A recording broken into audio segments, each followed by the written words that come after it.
What is up guys, welcome to a brand new video of Absolute Digital. In this video, I will show you how you can change privacy of your YouTube video.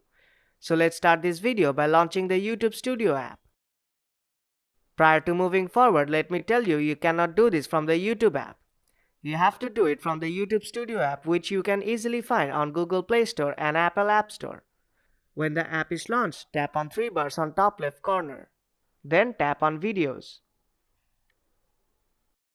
Now tap on the video you want to change privacy of.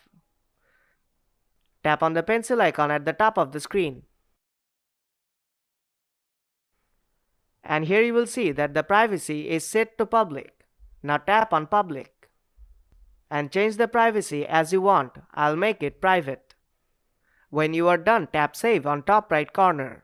And your video will be private and no one will be able to see your video in public again. So if you find this video helpful, then do drop a like and make sure to subscribe for more tutorials. I will see you in the next one.